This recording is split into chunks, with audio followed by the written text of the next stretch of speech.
What is the part of your parenting experience you would like to share with other parents? I think the most important for me was, after giving birth, the doctor said, he came to see me in the afternoon. I gave birth in the morning, so he came in the afternoon and he said, maybe you will expect some tears. You might be feeling emotional and you might cry a little bit, but it's completely normal. But I mean, I didn't stop crying probably for a month and a half, 2 months. I was crying every single day. This was a very scary feeling, feeling that this isn't going to pass. I don't know if it was postpartum depression. I don't think it was. I think if I see a checklist, I don't think I was on, the checklist, but I definitely had baby blues. And it was, it wasn't nice. So that was my, instead of feeling safe as a new mom, I didn't feel safe. So I was scared. I felt alone. I felt, I kept having intrusive thoughts that my baby was going to die. So it wasn't a really nice time for me. And do you believe now, looking at this situation in retrospective, do you believe it was any specific reason for this? I don't think I felt safe with my partner. I think I felt, because we split up shortly after I gave birth. So I don't know if I had, this unconditional love and support and, made to feel from pregnancy that I was worthy, that I was special.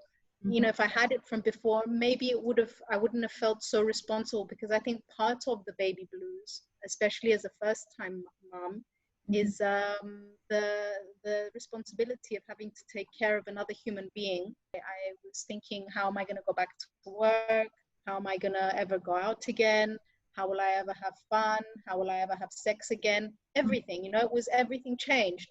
So I didn't have anyone to share this burden with. For you in that situation, you said you've been probably out for a year, let's say, but what helped? At which point, what happened, or what happened inside you? You started to get back, let's say, to your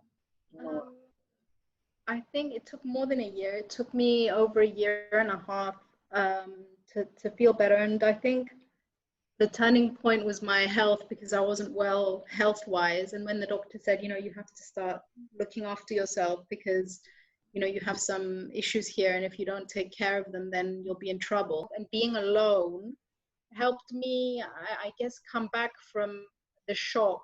I was feeling, it just took me, I think, back to myself. I had to kind of start learning myself and liking myself and being with myself again, to accept, the new person that I was.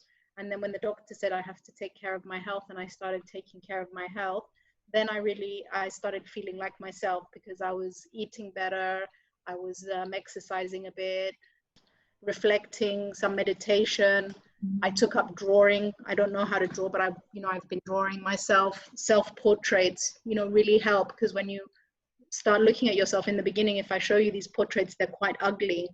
And then slowly they were becoming nicer and nicer. So it's a way of accepting yourself again, I think.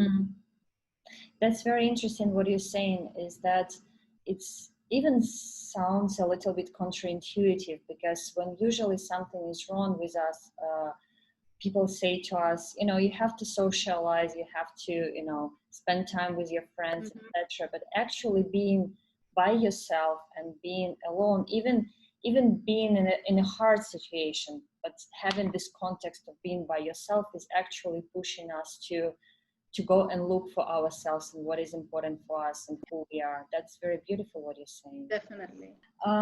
Is there anything in this whole story that you are really grateful for?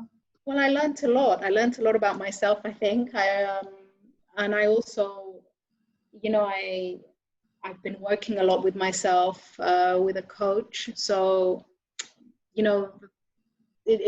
that's helped. But, I think accepting, coming to terms with a breakup as well, breakup of a relationship and having a child and having to compromise with someone that you're actually angry with, in the beginning, and working through that anger. I'm really grateful that I have a very good co-parent.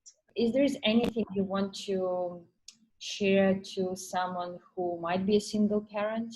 I would say find some, you're a parent or a grandparent on either side to be able to alleviate that constant, having to be constantly 24/7 on duty, basically. I think this is very important what you've been saying today, and thank you for your courage to be so open about your personal experience. So thank you very much for sharing your story today with me.